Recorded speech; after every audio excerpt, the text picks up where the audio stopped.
ओम शांति 20/8/2024 के साकार महावाक्य। तो बाबा ने कहा, मीठे बच्चे, कामकाज करते हुए भी एक बाप की याद रहे। चलते फिरते बाप और घर को याद करो, यही तुम्हारी बहादुरी है। तो बाबा ने प्रश्न पूछा, बाप का रिगार्ड और डिसरिगार्ड कब और कैसे होता है?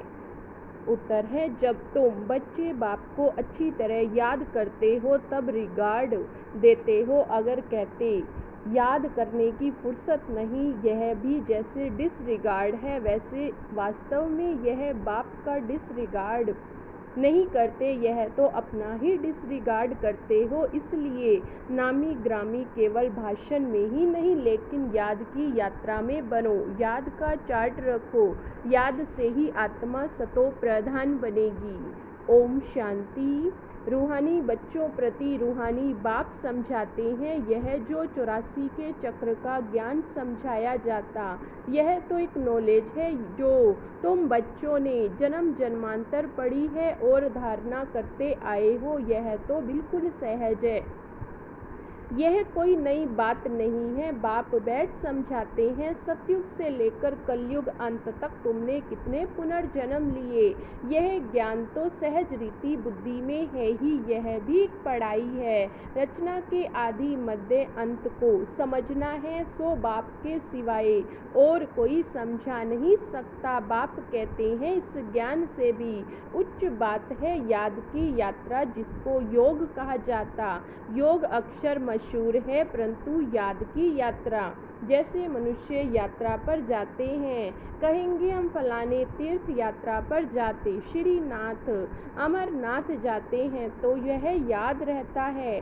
अभी तुम जानते हो, रूहानी बाप तो बड़ी यात्रा, बड़ी लंबी यात्रा सिखलाते हैं कि मुझे याद करो। उन यात्राओं से तो फिर लौट आते हैं। यह वह यात्रा है जो मुक्ति धाम में जाकर निवास करना है, भल पार्ट में आना, परंतु इस पुरानी दुनिया में नहीं। इस पुरानी दुनिया से तुमको वैराग्य है, यह तो छीछी रावण राज्य है। मूल बात है याद की यात्रा की। कई बच्चे यह भी समझते नहीं कैसे याद करना है। कोई याद करते व नहीं करते, यह देखने में तो कोई चीज नहीं आती। बाप कहते हैं, अपने को आत्मा समझ मुझ बाप को याद करो। देखने की तो चीज नहीं ने मालूम पड़ सकता। उस अवस्था में कहाँ तक याद की यात्रा में कायम रहते, यह तो खुद ही जाने। युक्ति तो बहुतों को बताते हैं, कल्याणकारी बाप ने समझाया। अपने को आत्मा समझ शिव बाबा को याद करो, भल अपनी सर्विस भी करते हो। जैसे मिसाल, पहरे पर बच्चे हैं, चक्र लगाते रहते, इनको याद में रहना तो बड़ा सहज है। सिवाय बाप की याद के और कुछ याद नहीं आना चाहिए।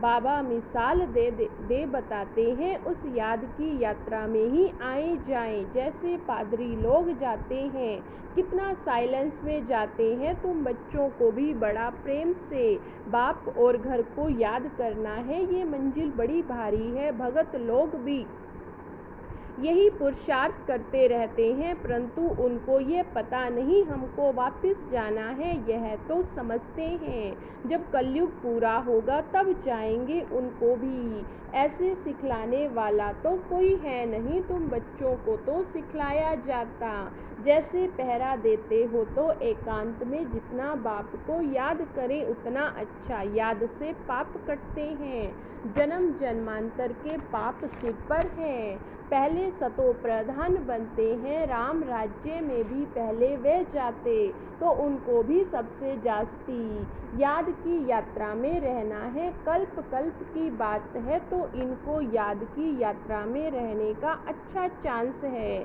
यहाँ तो कोई लड़ाई झगड़े की बात ही नहीं। आते जाते अथवा बैठते एक पंथ दो कार्य, पहरा भी दो, बाप को भी याद करो, कर्म करते बाप को याद करते रहो। पहरे वाले तो सबसे जास्ती फायदा है, चाहे दिन हो चाहे रात को। जो पहरा देते हैं उन्हों को उन्हों के लिए बहुत फ़ायदा है। अगर ये याद रहने की आदत पड़ जाए तो बाप ने ये सर्विस बहुत अच्छी दी है। पहरा और याद की यात्रा, यह भी चांस मिलता है बाप की याद में रहने का। भिन्न भिन्न युक्तियाँ बताई जाती हैं याद की यात्रा में रहने की। यहाँ तुम जितना याद में रह सकेंगे उतना बाहर धंधे आदि में नहीं, इसलिए मधुबन में आते हो रिफ्रेश होने। एकांत में जाकर एक पहाड़ी पर बैठ याद की यात्रा में रहे। एक जावे दो तीन जाए, यह चांस बहुत अच्छा है, यही मुख्य है। बाप की याद है भारत का प्राचीन योग, मशहूर भी बहुत है, अभी तुम समझते हो। इस याद की यात्रा से पाप कटते हैं, हम सतो प्रधान बन जाएंगे। इसमें पुरुषार्थ बहुत अच्छा करना है, बहादुरी तो इसमें है। जो काम करते बाप को याद कर दिखलाओ, कर्म तो करना ही है क्योंकि तुम हो प्रवृत्ति मार्ग वाले, ग्रस्त व्यवहार में रहते, धंधा आदि करते। बुद्धि में बाप की याद रहे, इसमें तुम्हारी बहुत बहुत कमाई है। भल अभी कई बच्चों की बुद्धि में नहीं आता, बाप कहते रहते हैं चार्ट रखो, थोड़ा बहुत कोई लिखते हैं, बाप युक्तियाँ तो बहुत बताते। बच्चे चाहते हैं बाबा के पास जाएं, यह बहुत कमाई कर सकते हैं। एकांत बहुत अच्छी है, बाप सम्मुख बैठ समझाते। मुझे याद करो तो पाप कट जाएंगे, क्योंकि जन्म जन्मांतर के पाप सिर पर है। विकार के लिए कितने झगड़े चलते हैं, विघन पड़ते। कहते हैं बाबा हमको पवित्र रहने नहीं देते। बाप कहते हैं बच्चे तुम याद की यात्रा पर रहे, जन्म जन्मांतर के पाप जो सिर पर है वह बोझा उतारो। घर बैठे शिव बाबा को याद करते रहो, यहाँ तो कहाँ भी बैठ सकते हो, कहाँ भी रहते ये प्रैक्टिस करनी। जो भी आए उनको भी पैगाम दो। बाप कहते हैं अपने को आत्मा समझ, बाप को याद करो, इनको ही योग बल कहा जाता। बल माना ताकत शक्ति, बाप को सर्वशक्तिमान कहते हैं। वह शक्ति बाप से कैसे मिलेगी, बाप खुद कहते हैं मुझे याद करो। तुम नीचे उतरते उतरते तमो प्रधान बन गए हो, वह शक्ति बिल्कुल खत्म हो गई, पाई की भी नहीं रही। तुम्हारे में भी कोई है जो अच्छी रीति समझाते हैं, बाप को याद करते हैं, तो अपने से पूछना है हमारा चार्ट कैसा रहता। बाप तो सब बच्चों को कहते हैं याद की यात्रा मुख्य है, याद से ही तुम्हारे पाप कटेंगे। भल कोई सावधान करने वाला भी नहीं हो तो भी बाप को याद कर सकते हो। भल विलायत में अकेले रहो तो भी याद में रह सकते हो। समझो कोई शादी किया हुआ है स्त्री और कोई जगह है, उनको भी लिख सकते हो। तुम एक बात सिर्फ याद करो, बाप को याद करो तो जन्म जन्मांतर के पाप भस्म हो जाएंगे, विनाश सामने खड़ा। बाप युक्तियाँ तो बहुत अच्छी समझाते रहते हैं, फिर कोई करे ना करे उनकी मर्जी। बच्चे भी समझते होंगे, बाप राय तो बहुत अच्छी देते हैं, हमारा काम है मित्र संबंधी आदि जो भी मिले सबको पैगाम देना है। दोस्त हो या कोई भी हो, सर्विस का शौक चाहिए। तुम्हारे पास चित्र तो है, बैज भी है, ये बड़ी अच्छी चीज़ है। बैज किसको भी लक्ष्मी नारायण बना सकता है। त्रिमूर्ति के चित्र पर भी अच्छी रीति समझाना है। इनके ऊपर शिव है, वो लोग त्रिमूर्ति बनाते, ऊपर में शिव दिखाते नहीं। शिव को न जानने के कारण भारत का बेड़ा डूबा हुआ। अब शिव बाबा द्वारा ही भारत का बेड़ा पार होता।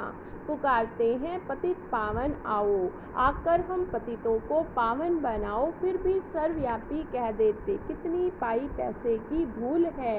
बाप बैठ समझाते हैं तुमको ऐसे ऐसे भाषण करना है। बाप भी डायरेक्शन देते रहते हैं, ऐसे म्यूज़ियम खोलो, सर्विस करो, बहुत आएंगे। सर्कस भी बड़े बड़े शहरों में खोलते हैं, कितना उन्हों के पास सामान रहता। गांव से देखने के लिए लोग आते हैं, इसलिए बाबा कहते तुम भी ऐसा खूबसूरत म्यूज़ियम बनाओ जो देखकर खुश हो जाएं, फिर औरों को जाकर सुनाएं। यह भी समझाते हैं, जो कुछ सर्विस होती है कल्प पहले मिसल होती है, परंतु सतो प्रधान बनने का ओना बहुत रखना है। इसमें ही बच्चे गफलत करते हैं, माया विघन इस याद की यात्रा में ही डालती। अपने दिल से पूछना, इतना हमको शौक है, मेहनत करते हैं, ज्ञान तो कॉमन बाप बिगड़ 84 का चक्र कोई समझा न सके। बाकी याद की यात्रा है मुख्य, पिछाड़ी में कोई भी याद न आए। सिवाय बाप के डायरेक्शन तो बाप पूरे देते रहते हैं। मुख्य बात है याद करने की, तुम कोई को भी समझा सकते, भल कोई भी। तुम सिर्फ बैज पर समझाओ। कोई के पास ऐसे अर्थ सहित मेडल नहीं होते तो मिलिट्री वाले अच्छा काम करते तो उनको मेडल मिलते हैं। राय साहब का मेडल सब देखेंगे, इनको वाइस राय के टाइटल मिला है। अगर अभी तो उनके पास कोई पावर नहीं, अभी तो कितने झगड़े लगे पड़े हैं। बहुत मनुष्य बहुत हो गए, उनके लिए जमीन चाहिए शहर में। अभी बाबा स्वर्ग की स्थापना कर रहे, इतने सब खल्लास हो, बाकी कितने थोड़े जाकर रहेंगे। जमीन ढोयर होगी, वहाँ तो सब कुछ नया होगा। नई दुनिया में चलने के लिए फिर अच्छी रीति पुरुषार्थ करना। हर एक मनुष्य पुरुषार्थ करते हैं बहुत उच्च पद पाने का, कोई पूरा पुरुषार्थ नहीं करते तो समझते हैं नापास हो जाएंगे। खुद भी समझते हम फेल हो जाएंगे, फिर पढ़ाई आदि छोड़कर नौकरी में लग जाते हैं। आजकल तो नौकरियों में भी बहुत कड़े कायदे निकालते रहते हैं, मनुष्य बहुत दुखी हैं। अब बाबा तुमको ऐसा रास्ता बताते जो 21 जन्म कभी दुख का नाम नहीं रहेगा। बाप कहते, सिर्फ याद की यात्रा में रहो, जितना हो सके रात को बहुत अच्छा है, भल लेटे हुए भी याद करो। कोई को फिर नींद आ जाती है तो बूढ़ा होगा, जास्ती बैठ नहीं सकेगा तो जरूर सो जाएगा। लेटे हुए भी बाप को याद करते रहेंगे, बड़ी खुशी अंदर में होती रहेगी, क्योंकि बहुत बहुत कमाई है। यह तो समझते हैं टाइम पड़ा है, परंतु मौत का कोई ठिकाना नहीं। बाप समझाते हैं, मूल है याद की यात्रा। बाहर शहर में तो मुश्किल है, यहाँ तो आते हैं बड़ा अच्छा चांस मिलता है। कोई फिक्रात की बात नहीं, इसलिए यहाँ चार्ट बढ़ाते रहो, तुम्हारे करैक्टर्स भी इससे सुधरते जाएंगे। परंतु माया बड़ी दुष्टर है, घर में रहने वालों को इतना कदर नहीं रहता जितना बाहर वालों को है। फिर भी इस समय गोपू की रिजल्ट अच्छी है। कई बच्चियाँ लिखती हैं शादी के लिए, बहुत तंग करते हैं, क्या करें। जो बच्चे सेंसिबल बच्चियाँ होंगी वह कभी ऐसे लिखेंगी नहीं। लिखती हैं, बाबा समझ जाते हैं, रीढ़ बकरी हैं, यह तो अपने हाथ में है जीवन को बचाना। इस दुनिया में अनेक प्रकार के दुख हैं, अब बाबा तो सहज बताते। तुम बच्चे तो महान भाग्यशाली हो जो आकर साहिबजादे बने हो। बाप कितना उच्च बनाते हैं, फिर भी तुम बाप को गाली देते हो, सो भी कच्ची गाली। इतने तमो प्रधान बने हो तो जो बात मत पूछो, इससे जास्ती और क्या सहन करेंगे। कहते हैं जास्ती तंग करेंगे तो ख़त्म कर देंगे। यह बाप बैठ समझाते हैं। शास्त्रों में तो कहानियाँ लिख दी बाबा, युक्ति तो बहुत सहज बताते। कर्म करते हुए भी याद करो, इसमें बहुत बहुत फ़ायदा है। सवेरे आकर याद में बैठो, बहुत मज़ा आएगा, परंतु इतना शौक नहीं। टीचर स्टूडेंट की चलन से समझ जाते हैं यह फेल हो जाएंगे। बाप भी समझते हैं ये फेल हो जाएंगे, सो भी कल्पांतर के लिए। भल भाषण में तो बहुत होशियार हैं, प्रदर्शनी भी समझा लेते हैं, परंतु याद है नहीं, इसमें फेल हो पड़ते। यह भी जैसे डिसरिगार्ड करते हैं, अपना ही करते शिव बाबा, जो डिसरिगार्ड होता नहीं। ऐसे कोई कह ना सके कि हमको फुर्सत ही नहीं याद करने की। बाबा मानेंगे नहीं, स्नान पर भी याद कर सकते हो, भोजन करते समय भी बाप को याद करो, इसमें बहुत बहुत कमाई है। कई बच्चे सिर्फ भाषण में नामी ग्रामी हैं, योग है नहीं, वह अहंकार भी गिरा देता है। अच्छा मीठे मीठे सिकी लधे बच्चों प्रति माता पिता बाप दादा का याद प्यार और गुड मॉर्निंग। रूहानी बाप की रूहानी बच्चों को नमस्ते। धारणा के लिए मुख्य सार। पहली पॉइंट है सर्वशक्तिमान बाप से शक्ति लेने के लिए याद का चार्ट बढ़ाना है, याद की भिन्न भिन्न युक्तियाँ रचनी है, एकांत में बैठकर विशेष कमाई जमा करनी है। दूसरी पॉइंट है सतो प्रधान बनने का ओना रखना है, गफलत नहीं करनी है, अहंकार में नहीं आना, सर्विस का शौक भी रखना है, साथ साथ याद की यात्रा पर भी रहना है।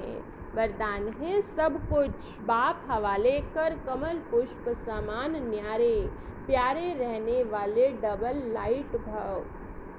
सब कुछ बाप हवाले कर, कमल पुष्प समान न्यारे प्यारे रहने वाले डबल लाइट भव बाप का बनना, अर्थात सब बोझ बाप को दे देना है। डबल लाइट का अर्थ ही है सब कुछ बाप हवाले करना।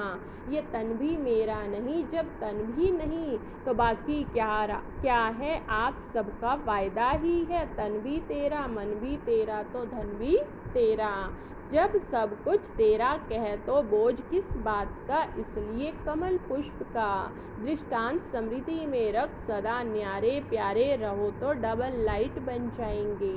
स्लोगन है रूहानियत से रोग को समाप्त कर, स्वयं को शरीर की स्मृति से गलाने वाले सच्चे पांडव हैं। रूहानियत से रोग को समाप्त कर, स्वयं को शरीर की स्मृति से गलाने वाले ही सच्चे पांडव हैं। आज का व्यक्ति इशारा है सदा बाप के साथ का अनुभव करते चलो तो विजयी रहेंगे, क्योंकि साथ की अनुभवी आत्मा मोहब्बत में लवलीन रहती है, वह किसी के भी प्रभाव में नहीं आ सकती। सदा समर्थ बाप के संग में रहने वाली समर्थ आत्मा सदा माया को चैलेंज कर विजयी प्राप्त कर लेती है। माया का आना यह कोई बड़ी बात नहीं, लेकिन वह अपना रूप ना दिखाए तब कहेंगे विजयी। ओम शांति।